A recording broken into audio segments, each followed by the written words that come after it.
संविधान किसी देश का नकल नहीं है। दुनिया भर के संविधानों का अध्ययन किया गया और अध्ययन करने के बाद इस देश की संस्कृति, इस देश की एकता, इस देश की अखंडता के हित में क्या है, इस देश के मजदूरों के हित में क्या है, इस देश के गरीबों के हित में क्या है, इस देश के महिलाओं के हित में क्या है, उन चीजों को समाहित किया गया है।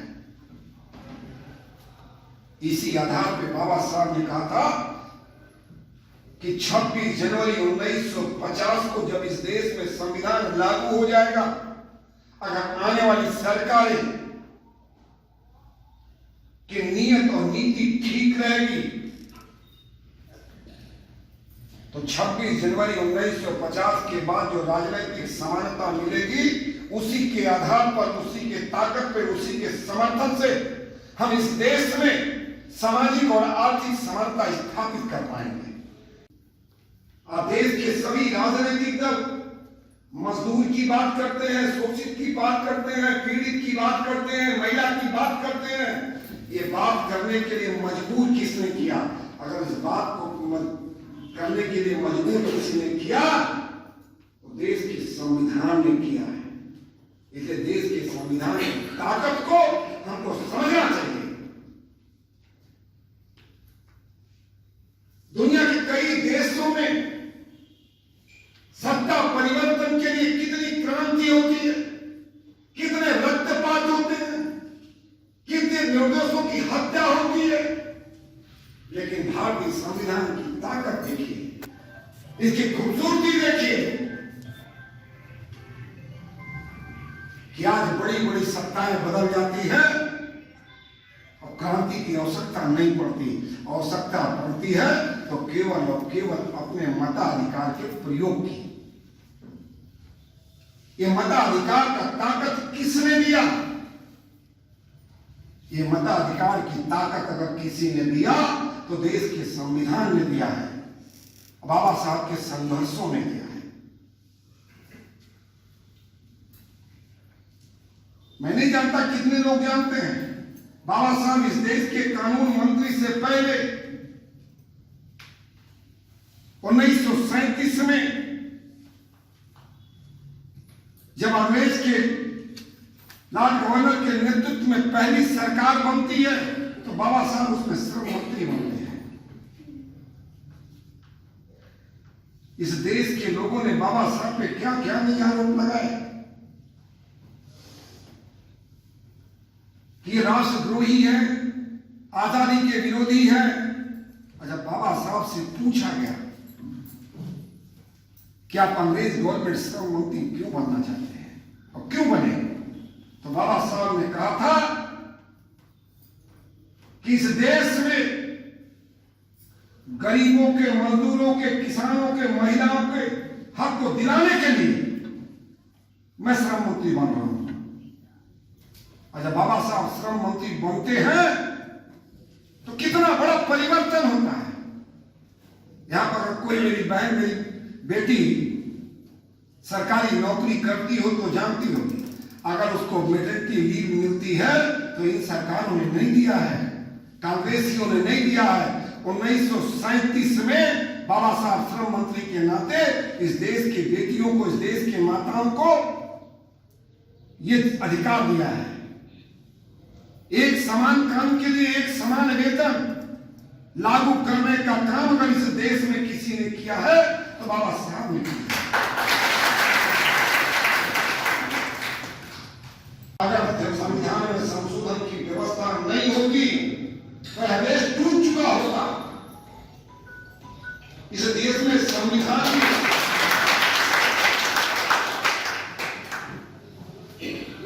संशोधन का जो अधिकार है, जो ताकत है, उसी का परिणाम है कि धारा 370 और 35 से हम समाप्त कर पाएंगे। आप कल्पना करिए, अगर संविधान में संशोधन की व्यवस्था नहीं होती तो क्या धारा 370 हम समाप्त कर पाते क्या? धारा 35 से समाप्त कर पाते क्या? सीए कानून हम बना पाते क्या? तो संविधान संविधान में जो संशोधन की व्यवस्था की गई है वो संविधान की कमजोरी नहीं, संविधान की ताकत है। इस बात को हमको समझना चाहिए।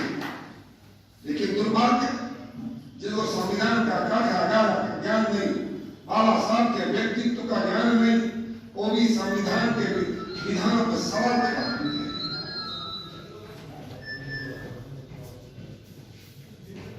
बाबा साहब ने संविधान में पंथ निरपेक्ष की बात की थी। भाई की, छोटे भाई की बहू को बेटी स्वरूप मानने का क्या व्यवस्था है?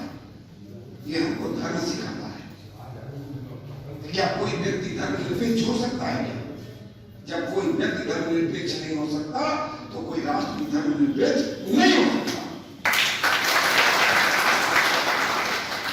देश का संविधान हमको पंथ निरपेक्ष कहता है।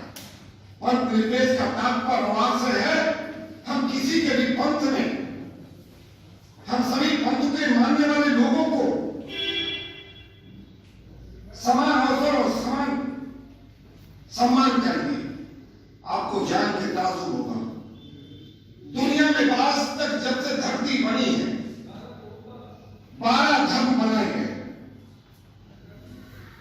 पूरे दुनिया में केवल भारत भूमि ऐसी है कि 12 जीवित धर्म के लोग अगर कहीं पाए जाते हैं तो वो केवल और केवल भारत में पाए जाते हैं। दुनिया की कोई धरती नहीं है जहां पर ये 12 धर्म के मानने वाले लोग हो। केवल ये भारत भूमि है जिसपे 12 धर्म के मानने वाले लोग अपनी उपासना पद्धति से, अपने धर्मों के अनुसार, अपने पंथों के अनुसार अपनी पूजा पद्धति करते हैं। अगर ऐसा ना रहा होता तो दुनिया में यहूदी समाप्त हो गए। 3 से 4% थी, आज 17% नहीं होती। तो हम पंथ निरपेक्ष हो सकते हैं। हम पंथ निरपेक्ष तो हो सकते हैं लेकिन धर्म निरपेक्ष नहीं हो सकते, क्योंकि हमारे लिए धर्म का मतलब है पिता से पुत्र का क्या धर्म है, पति का पत्नी से क्या धर्म है, छोटे बहू की पत्नी हमारे लिए क्या है, बड़े भाई की पत्नी हमारे लिए क्या है।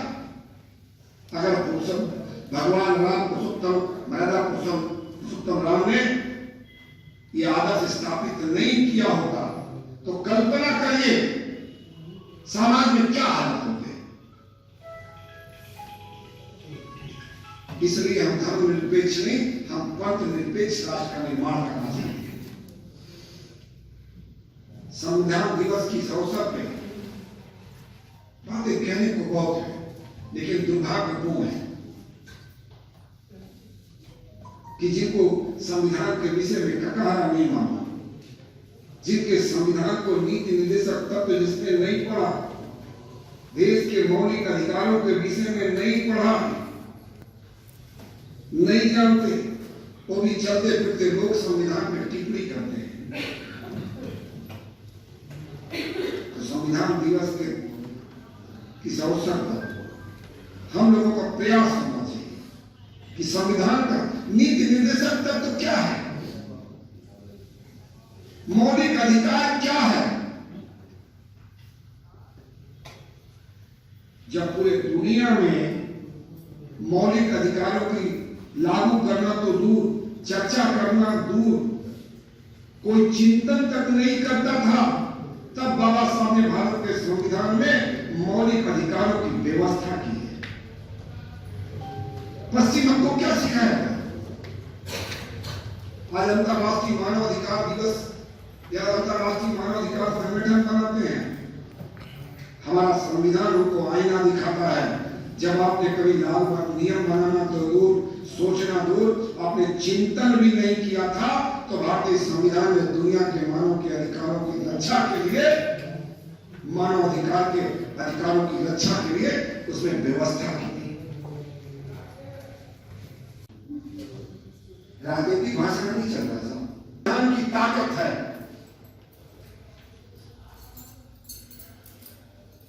कितने बड़े देश की दुनिया में पहली महिला प्रधानमंत्री अगर बनी तो भारतीय संविधान की ताकत है।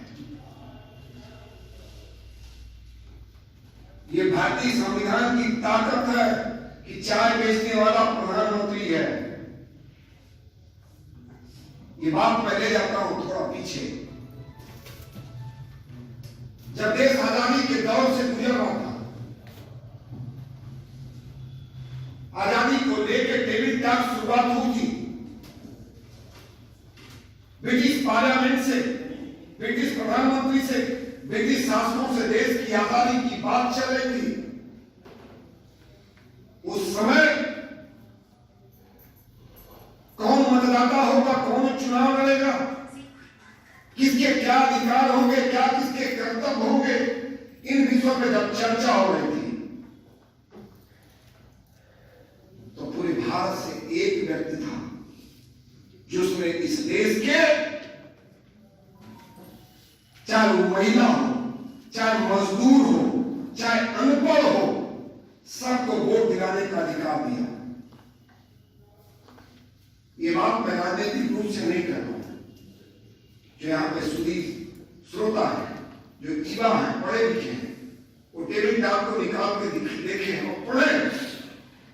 जब कांग्रेस के लोगों ने, उस समय के समाजवादियों ने, उस समय के कम्युनिस्टों ने ब्रिटिश पार्लियामेंट के सामने, ब्रिटिश वार्ताकारों के सामने शर्त रखा था कि भारतीय लोकतंत्र भी अपरिपक्व है, भारतीय लोकतंत्र भी जन्म ले रहा है, इसमें वोट देने का अधिकार केवल 2 से 3 श्रेणी के लोगों को होना चाहिए। 2-3 श्रेणी क्या थी? या तो वो लगान जमा करता हो, या वो मैट्रिक पास हो, और या वो इनकम टैक्स का बिल। आप कल्पना करिए, अगर अंग्रेजों ने उनकी बात मान ली होती और संविधान में इसका समावेश कर दिया गया होता, तो जो लोग आज महिला सशक्तिकरण की बात करते हैं, सोच के बताएं, 130 करोड़ की आबादी में 65 करोड़ महिलाओं को वोट देने का अधिकार नहीं होता। देश की आबादी का 40% लोग भी अभी भी अशिक्षित हैं, उनको वोट देने का अधिकार नहीं होता। 50% से ज्यादा लोग भूमिहीन हैं, वो लगान जमा नहीं कर सकते, उनको वोट देने का अधिकार नहीं मिलता। तो कल्पना करिए वोट कौन देता? मुट्ठी भर कुछ लोग वोट देते हैं। मुझको शर्म आती है जब प्रियंका गांधी नारा देती है, कहती है लड़की हूं, लड़ सकती है। अरे लड़की को लड़ने लायक जिसने बनाया, कम से कम एक बार उसको नमन तो कर लेते, एक बार उसको धन्यवाद तो दे देते।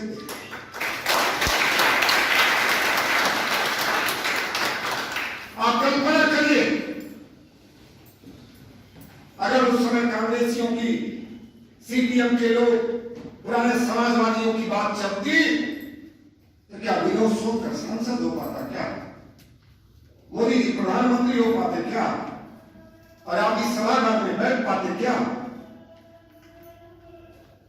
आज किसी भी मलिन बस्ती में जाइए, किसी कमजोर के यहां जाइए, मजदूर के यहां जाइए, किसान के यहां जाइए, व्यापारी के यहां जाइए, वो आपको धमकाता है, आप भी दंडवत हैं। क्यों? क्योंकि उसके पास देश को बदलने की, बाबा साहब की ताकत देखिए, बाबा साहब की स्वीकार्यता देखिए, बाबा साहब का ज्ञान देखिए, बाबा साहब का परिश्रम देखिए कि 2 साल 11 महीना 18 दिन में भारत का एक ऐसा संविधान बना के इस देश को सौंपा है जिसका लोहा केवल देश नहीं दुनिया मानती है। यह संविधान की ताकत है कि आजादी के 75 साल होने को जा रहे हैं, लेकिन भारत का एक भी टुकड़ा नहीं हुआ, भारत विभाजित नहीं हुआ। ये संविधान की ताकत है। वही पाकिस्तान की बात करिए, उसके संविधान के कारण ही पाकिस्तान दो भागों में बंट गया, जबकि एक देश था, एक भाषा थी, एक धर्म था, उसके बावजूद वो देश बंट गया। अगर यह देश आज तक एक है, कश्मीर से कन्याकुमारी तक, कामरूप से कच्छ तक एक अखंड भारत सुरक्षित है, तो इसमें संविधान की सबसे बड़ी भूमिका और सबसे बड़ी ताकत है।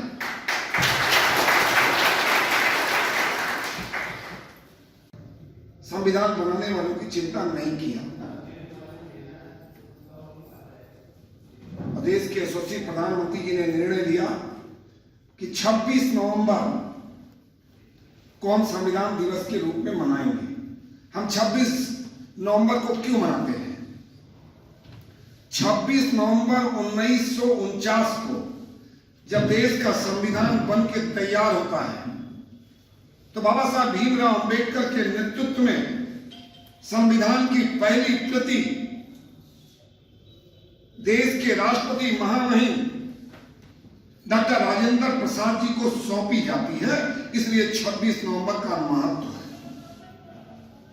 और उससे भी ज्यादा महत्व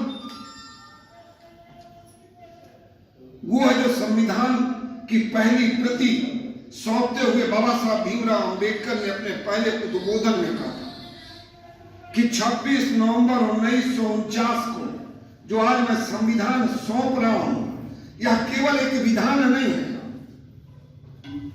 यह एक केवल संविधान नहीं है, यह देश के सामाजिक, आर्थिक, राजनीतिक एकीकरण का एक दस्तावेज है। और उसको सौंपते हुए बाबा साहब भीमराव अंबेडकर ने एक बात कही कि 26 जनवरी 1950 को जब इस देश में यह संविधान लागू हो जाएगा, तो 26 जनवरी 1950 से इस देश में राजनीतिक समानता तो आ जाएगी।